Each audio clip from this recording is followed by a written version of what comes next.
Le calendrier économique de ce jeudi abonde en publications importantes. Restez avec nous pour plus de détails. L'Allemagne doit publier son rapport sur l'emploi de haute importance pour juin à 8h-5.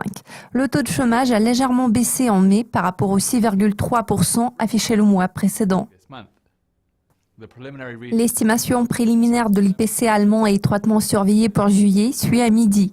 Le taux d'inflation annuel de la plus grande économie de la zone euro a renoué avec la croissance en juin, bien qu'il reste sensiblement inférieur au taux cible de la BCE. Une autre publication de haute importance est programmée une demi-heure plus tard. Il s'agit d'une mise à jour hebdomadaire sur les demandes d'assurance chômage américaine. La semaine dernière, le rapport a surpris à la hausse. Les demandes initiales ont chuté de 1000 au cours de la semaine se terminant le 16 juillet, alors que les demandes renouvelées ont reculé de 25 000 au cours de la semaine se terminant le 9 juillet. Il y a peu de publications importantes avant 22h45. C'est le moment où la Nouvelle-Zélande publiera ses permis de construire pour juin.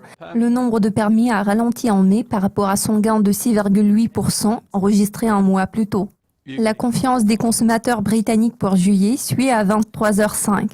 L'indice a chuté de 8 points en juin, affichant sa plus forte baisse mensuelle en plus de 20 ans.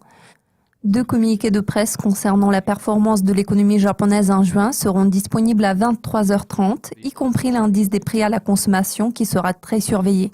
L'IPC annuel a passé les 3 derniers mois dans le rouge en dépit des mesures de relance massive de la Banque du Japon. En revanche, le taux de chômage ne préoccupe pas beaucoup les décideurs politiques car il reste au même bas niveau depuis 3 mois consécutifs. L'estimation préliminaire de la production industrielle japonaise pour juin suit à 23h50. La production a chuté beaucoup plus que prévu en mai, ce qui implique que la force du yen puisse réduire la demande étrangère.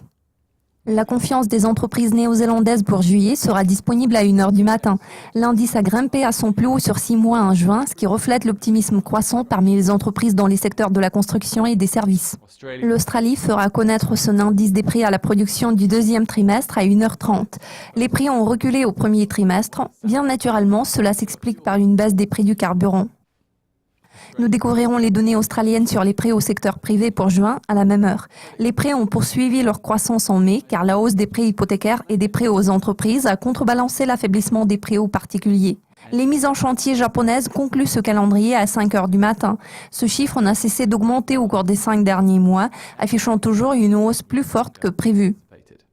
Je suis Sam Meredith. Vous avez regardé le calendrier économique pour le jeudi 28 juillet. Beaucoup de publications importantes sont programmées ce vendredi, alors n'hésitez pas à revenir sur notre site pour découvrir nos mises à jour.